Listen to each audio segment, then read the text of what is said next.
Hey, I'm Jade, and today I'm going to talk to you about the biggest reason that I think people are not getting better from OCD, based on my own personal experience of getting somewhat better from OCD, then unlocking a new tool named Unconditional Acceptance, and then achieving what I believe to be full recovery. Where today, I still have OCD, but OCD doesn't really take a driving seat in my life. I now love the things that I used to be terrified of. And I think that is a really good definition of OCD recovery, is where the things you used to be scared of actually can bring joy to your life. Because a really common thing that we talk about in OCD is that our fears tend to latch to the things that we love, stripping us of the things that we adore doing, the people that we love most. And so it would make sense that once you've overcome your fears and once you have reached OCD recovery, that you can finally start to enjoy those things again. We're going to go through the 10 reasons that I believe people are stuck and are not moving forward with their OCD.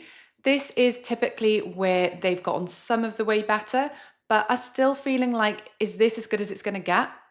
So make sure you listen to number 10, because that is where I'm going to go into unconditional acceptance as a concept for getting better from OCD in a lot more detail. If you don't know me already, I'm Jade. I have suffered with OCD since I was 8, and then when I hit my teens, it ramped up even more, and then it got really, really bad when I was 17, and it latched for the rest of my adult life up until age 29, when I finally had a baby and it kind of hit me full force and I thought, okay, I need some help. It would be another 6 months before I even knew I had OCD.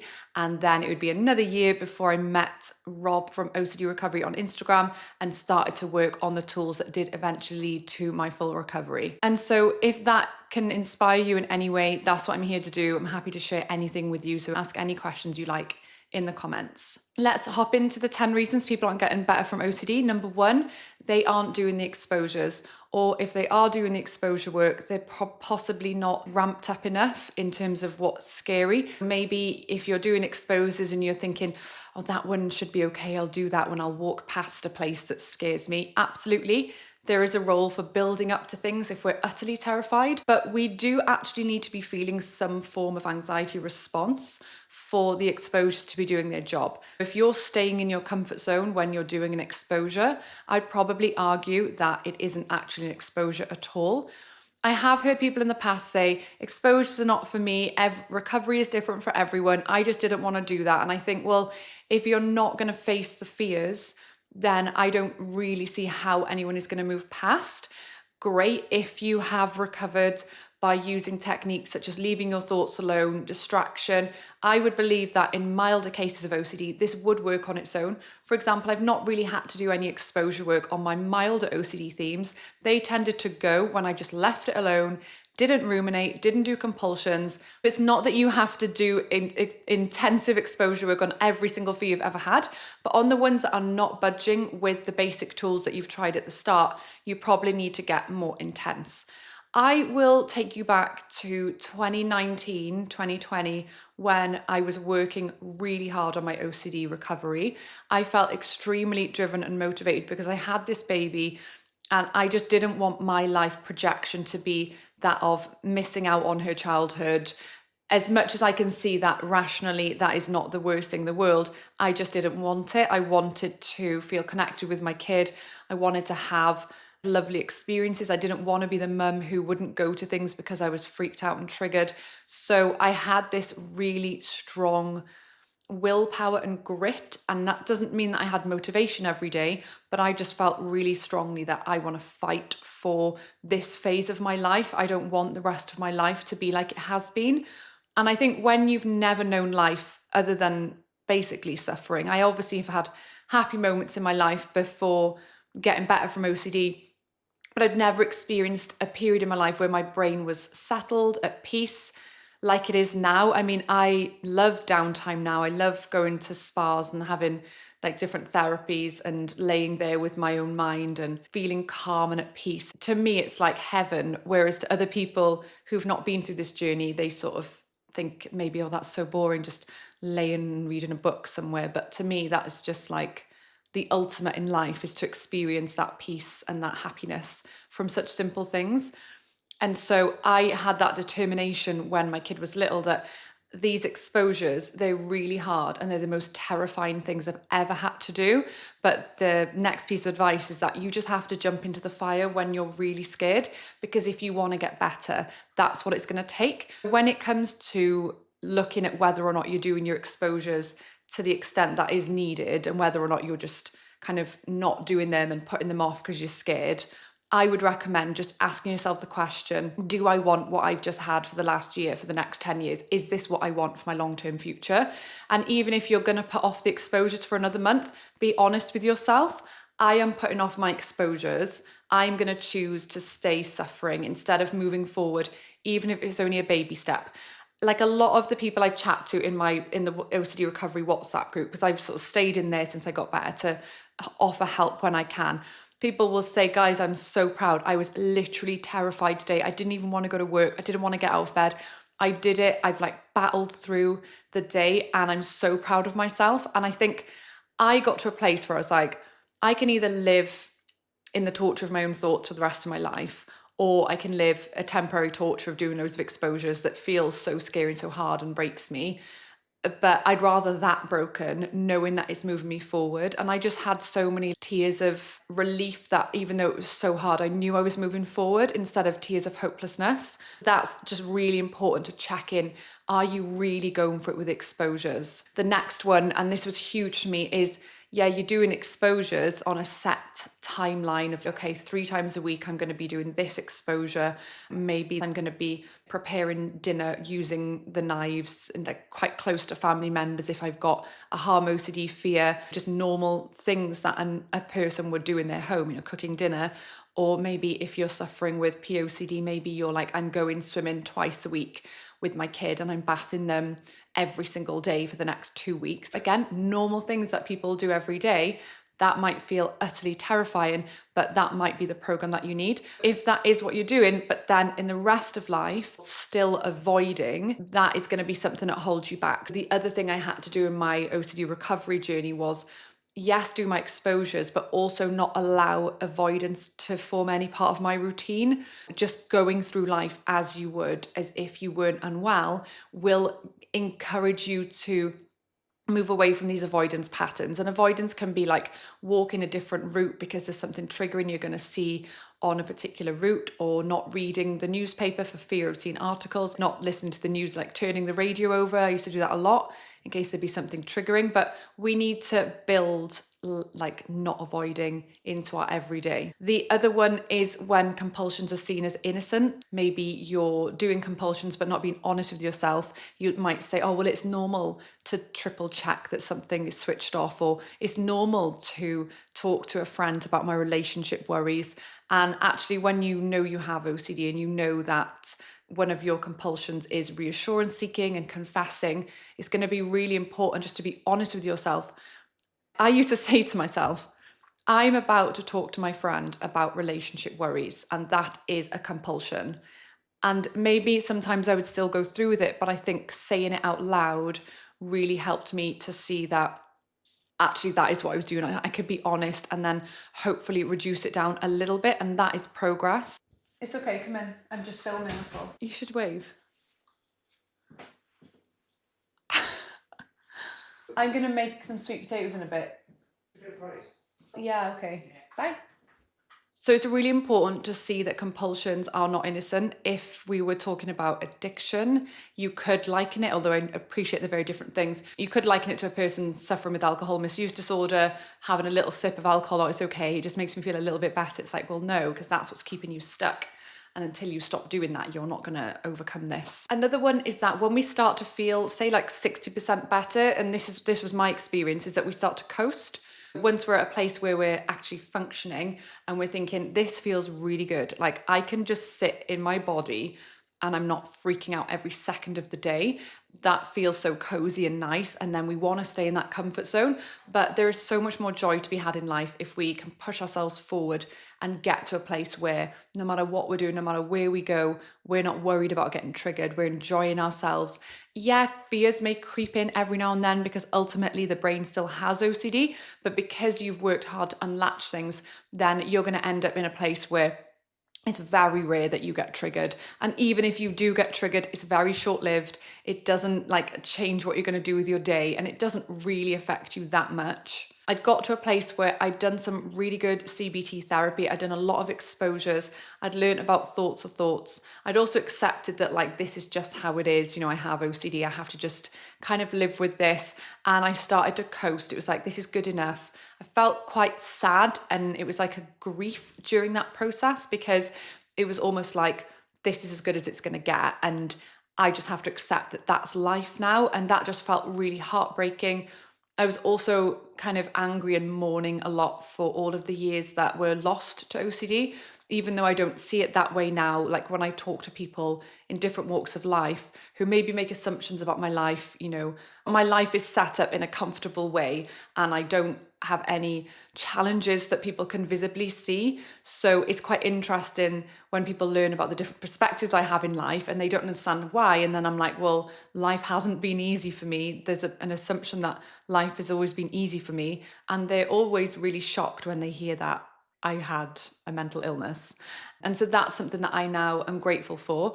Over time, I think you come to realize that these lost years were actually years of developing a real kind of resilience as a person, learning loads of tools, like not writing anybody off. And it's just something that I'm now grateful for. Accepting things as they are and coasting is a big one. And also just not having that gratitude for where we are now and wanting OCD recovery too much, gripping it so much that you don't actually get it at all. And I call this recovery OCD. I had this for a while where I just wanted to be better so much that it was stifling me.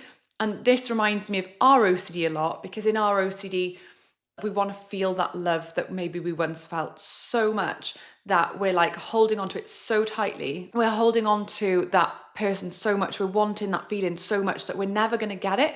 And so the answer is always going to be to release the need for getting better, release the need for love, release the need for needing things to be just as they are, and really working on unconditional acceptance. Another one that is super common is where you have poor habit structures. And I really love the book Atomic Habits. With habits in OCD, I had to be really careful not to get compulsive with things, because my brain tends to be a person who is like, okay, all or nothing. Like we're either clean eaters or we're junk food, and it can do that. And I'm aware of it. So I make sure that I don't fall into those habits. Habit stacking, things like that. You can notice when you're recovered that you have a tendency to want to move towards perfection and towards things being exactly right. But I'm so aware of that now, as I learn about, I don't know, maybe the problems with junk food, ultra processed food, it's like, yeah, I'm going to eat good sourced healthy food as best I can. And then I'm going to enjoy, junk food because I like it and it feels good to eat that food sometimes. And an OCD mind would cling really tightly to things like that and not allow you those life pleasures. You have to be careful with that when it comes to building your habit structure. But when we get into a bit of a rut where we're just like not making the bed, we're watching Netflix, we're not going out for that run, all these things, they do compound, and then it will seep into things like not reading the reading list. If you are working with OCD recovery, or if you've been following along, you'll know that a big part of the recovery process is reading these game-changing books that can be found at ocdrecovery.com. I think it's under resources, and then it says reading list. You read through those books. You need to be doing maybe a chapter a day to make some pace, get through these books. But if your habits are not well set up, you're probably going to put that off for a few months. It's so easy to just flick the telly on, I'll do it tomorrow. Check in with yourself. Are you building a good habit structure? Are you drinking that good glass of water alongside the coffee in the morning so that later on you can go for your run and then you can read your book after you've had your meal? Whatever it is, just trying to build a general flow of good habits that are gonna lead you this way rather than this way. And over time, that will really compound and you're gonna start to see yourself getting better and better. The other thing to talk to you about is where we've had therapies recommended to us from different therapists, from people we found on forums, maybe from others who are also suffering. Just trying different things, but maybe applying them wrong or them not being ideal for OCD. Unfortunately, and this is just a fact, there are not a huge amount of people in the world who are really, really good at OCD and anxiety recovery. There are many who are really great when it's moderate and mild. So many people will get better with a more simple approach to OCD recovery, like do some exposures, don't avoid, stop the compulsions and leave the thoughts alone. Amazing, people are getting better.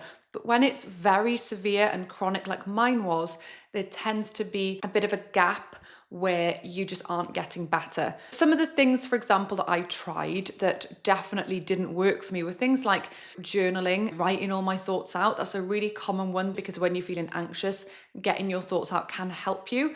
Unfortunately, all this does is just turns compulsive. So every morning we're writing the thoughts down, getting them out of our head, and that can be, I don't want to say damaging because I don't believe it works like that with getting better. You either do things that move you forward or they don't really move you forward.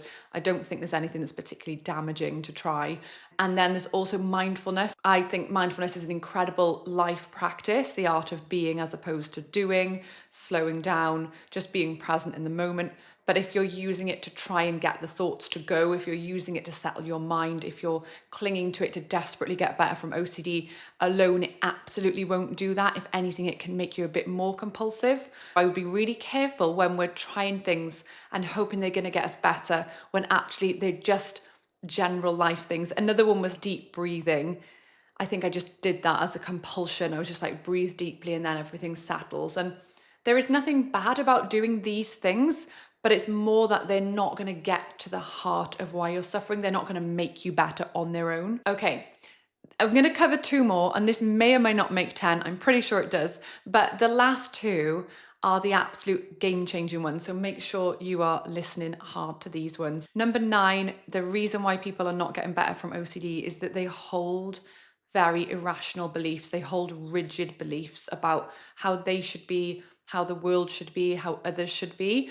And if you watched my last video, I was talking about Dr. Albert Ellis, who kind of did a big piece of research years ago on why people are more anxious than others, why people get depressed, why people suffer with their mental health. And what he found in this extensive and widely celebrated body of work that's massively contributed to pretty much what every therapist does in the world now, is he found that there are 12 irrational beliefs, and people who do suffer with their mental health tend to hold them more than people who don't suffer with things like anxiety, depression, all these other things. They hold rational beliefs in a more general sense than the people who are suffering. You might find there's a person who's very well, who doesn't suffer with their mental health, and they do have irrational beliefs, but they're not as rigidly locked as they would be for someone like a person with OCD. What can we do to get better? Well, if we look at these irrational beliefs, such as I must perform well, otherwise life is awful, people must treat me right,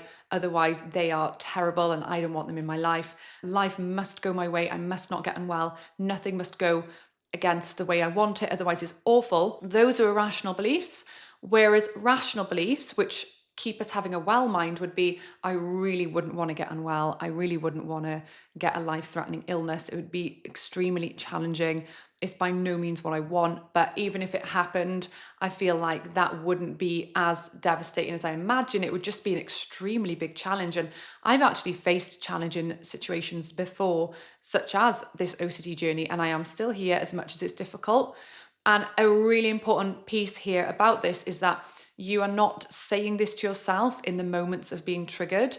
This is about a belief shift so that you actually believe that in the end. Take me, for example, today with our OCD. One of the biggest fears I had was age 75. I don't know why 75 is such a special number, but it feels like you've still got a bit of life left in you, but you are reaching the later stages of your life. You're considered an older person. And it was just an age where I thought, well, I'm not about to die, but I'm still here for quite a long time. And I don't have much time to dramatically change anything in my life, which probably is irrational too. But the fear was I'll wake up at 75 and I realize my life has been set up wrong. I made the wrong choices. I married the wrong person. I've wasted my life. And so that was the biggest fear for me. I would just be sitting here and it would go woof, through the roof fear. And I'd be WhatsApping the group oh my gosh, I can't do this. I've got to leave now. I can't be with this person. I can't do this. I can't do this. Whereas now if ever something happens that makes me think, I wonder if I'm with the right person, or I wonder if it was the right choice for me to have children or to stay in Wales and not move around the world, it's not scary anymore, the idea that I am making the wrong choice. But like literally it isn't. It's not like I tell myself that's not scary. It just literally isn't, because I just deeply know that even if that was the wrong choice that I made through life, that would be easily livable. Like, it's not what I would want, but I'm not scared of it anymore. And that is because I changed my irrational beliefs to rational ones. I'm not telling myself when the thought comes up, that wouldn't be so bad, I could deal with that, but not really believing it and feeling it. That is just like the way my brain works now. If you identify what you're scared of and imagine a world where you have rational thinking attached to it as opposed to irrational, you'll start to see how life could be a lot better and how your OCD would literally unlatch. Because if you think about something you're not scared of, OCD will not latch to it. And that's just simply because you're not scared of it. And I think what I loved about this concept is just how simple it is. Getting better from OCD is literally about not being scared of things anymore. And obviously that takes a lot of work, the exposures, working on our irrational beliefs and disputing them. But ultimately, that is what it is. And so that takes me to number 10, I think. That is the reason why people are not getting better, is they haven't heard of or are not using yet unconditional acceptance as a means to get better. I talked about in my last video the jigsaw puzzle of all the things that you need to get better. And I wasn't saying that this unconditional acceptance piece overtakes everything and you don't need any of those, it's all crap. It's more, this is the missing piece. I got so much better with doing so many things. This is like the friendly guest who's like, I've brought something to the party. Things are going to get good from here. Unconditional acceptance is connected with those 12 irrational beliefs. Albert Ellis put them into 3 buckets. Unconditional life acceptance covers the ones where irrational beliefs around life must go my way. There's a few in there. I don't know them off by heart. If you Google Albert Ellis 12 irrational beliefs, they'll be there. And then the second one was unconditional other acceptance. So people must treat me well or they are like written off for life. That's unconditional other acceptance. And unconditional self-acceptance was a huge one for me, because one of my biggest fears was like, if I did that or if I do that, how can I possibly live with myself? And that was huge. The concept of unconditional self-life and other acceptance, unconditional acceptance, is working towards this idea that no matter what life throws at me, no matter how other people behave, no matter how I behave, I rate the overall experience the same.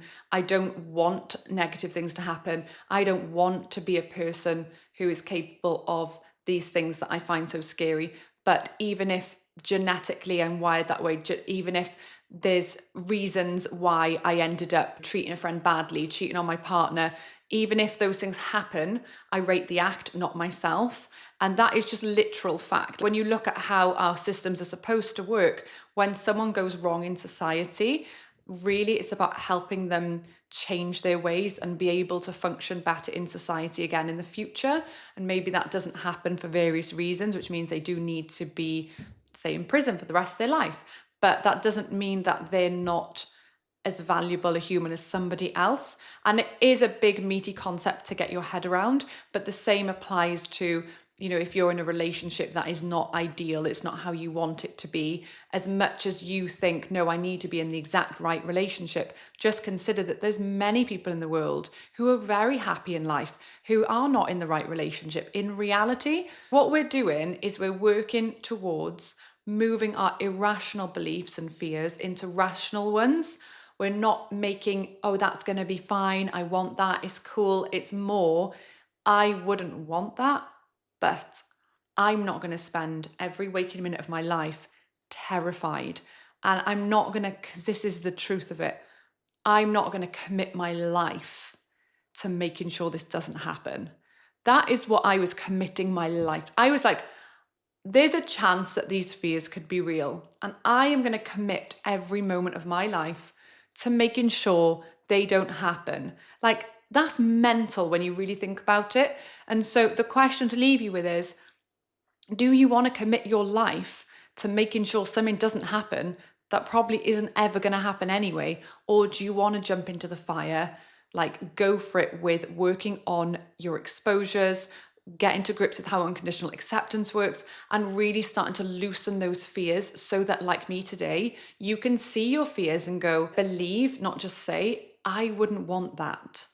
But there's nothing that life could throw at me now that I wouldn't not embrace, but like I know it wouldn't be as bad, as terrifying as I imagine. And the proof for this is that other people don't share your fears and they don't want your fear to happen, but they're not terrified and they're not performing daily compulsions and their life is not eaten up by it. I hope that these 10 things have helped you today. If you would like to learn more about unconditional acceptance, I recommend reading the OCDrecovery.com website. There are some really useful pages that talk in more detail about this. There's also a ton of videos on this channel. Please comment if you like the video. I will be back soon. If you're gonna do anything next, I recommend looking at the webinars that OCD Recovery run so that you can join in with the team there and get some support. Start with the reading list as well, which I said is on ocdrecovery.com in the resources section, or obviously contact the team to book in for one-to-one sessions so that you can get a little bit more in detail on what your core fears are and how unconditional acceptance can help you alongside the other things that help with OCD. Thank you for listening to me today, and I will be back soon with another video.